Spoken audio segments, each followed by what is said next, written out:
Tidak. Hi everyone. My name is Nazomi Sabila, and I am information technology student. Today I'm not alone because I'm here with my friend, and we are going to have discussion together. Hi guys, my name is Rafa Fizaratesha and I'm a public health student. Nice to meet you all. Um, because we have different majors, the software that we use on our laptops is also different. As an IT student, I usually use software related to programming and development. Meanwhile, I mostly use software for writing assignment, presentation, and online classes. So today we will discuss the software that we use and compare IT software and non-IT software based on several aspects. Alright, let's start our discussion.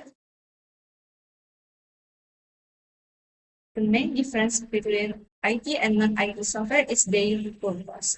IT software such as Visual Studio Code, Python, and MySQL is used for coding and system development. So it is more technical.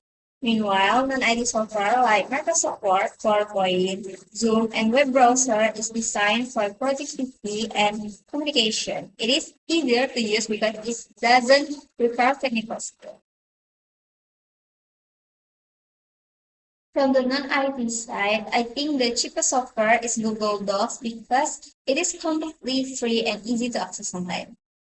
I agree. From the IT side, Visual Studio Code is also one of the cheapest options because it is free and open source, so students can use it without paying any cost. So both IT and non-IT user actually have free software that supports their activities.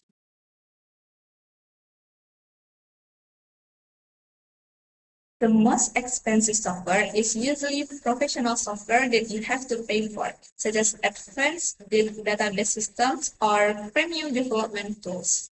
From the non-IT side, Microsoft Office can also be expensive if we use the full license version.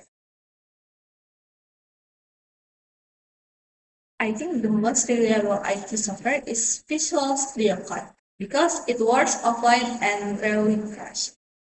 For non-IT software, Microsoft Word is also reliable since we can use it anytime without internet. However, online applications like Google Docs or Zoom are less reliable because they need a stable internet connection. If the connection is slow, it becomes difficult to use. Yes, so offline software like Studio Code and Microsoft Word is usually more reliable than online software like Google Docs. I think GitHub is most difficult to use at first because we need to learn Git commands, understand repositories, and manage versions. For me, Fiscus is easier because you can just open it and start writing code without worrying about Git or online storage. For non-IT software, Microsoft Excel is the most difficult because formulas and tables can be confusing for some users. Meanwhile, Microsoft Word is the easiest to use because it is simple and mostly used for typing documents.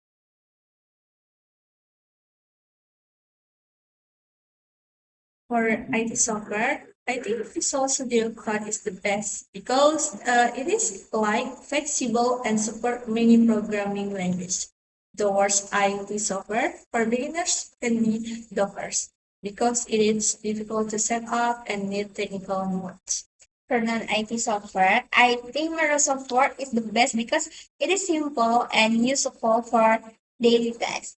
The worst non-IT software for beginners can be Microsoft Excel because formulas can be confusing at first.